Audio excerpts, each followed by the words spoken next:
है कि फायरिंग के ऑर्डर हुए हैं, लोग हट जाए, इस तरह की कोई अपील की गई थी? हाँ, मैंने की थी।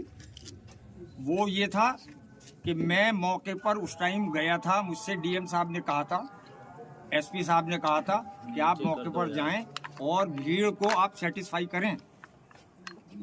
मैं गया था, तब मेरे सामने डीआईजी महोदय, एसपी और डीएम आपस में ये डिस्कशन कर रहे थे कि तुरंत गोली चलाने का ऑर्डर लिया जाए। कौन कर रहे थे? एसपी साहब थे, डीएम साहब थे और डीआईजी साहब थे। मैं उस टाइम वहां मौजूद था। तब मैंने ये सोचा कि अब गोली चलने ही वाली है।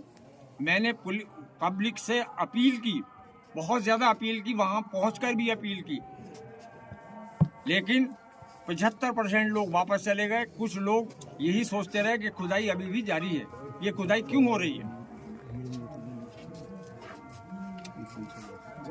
तो मैंने फौरन ही अनाउंस किया कि गोली चलने के आदेश मिल चुके हैं पुलिस प्रशासन को, लिहाजा मेरी गुजारिश है, अल्लाह के वास्ते, खुदा के वास्ते, सारे लोग हट जाएं, चले जाएं, अपने अपने घरों को चले जाएं, शांति बनाए रखें।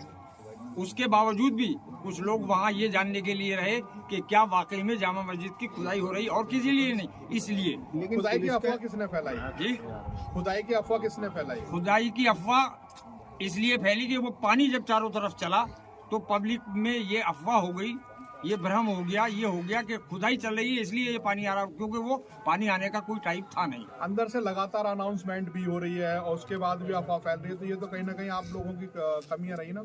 नहीं, हमारी क्या कमी रही, हम तो बराबर अनाउंस कर रहे हैं। पानी की जो कमी है, सबसे बड़ा जो अफवाह फैली है वो पानी को देख के फैली है कि ये पानी क्यों आ रहा है। इसका मतलब ये है कि अंदर खुदाई हो रही है, जबकि हम बराबर अनाउंस कर रहे थे वहाँ खुदाई नहीं हो रही थी, लेकिन पब्लिक के जहन में यही बात हुई कि शायद खुदाई हो रही है, और ये क्यों हो रही है। जैसे सरदार साहब, पुलिस का तो ये मानना है कि गोली जो है पुलिस ने नहीं, पब्लिक में ही चली है। ये कहना बिल्कुल गलत है पुलिस का, ये कहना बिल्कुल गलत है। पुलिस गोली हमारे सामने चला रही थी, मैं मौके पे मौजूद था। पब्लिक की तरफ से मेरे सामने कोई गोली नहीं आई।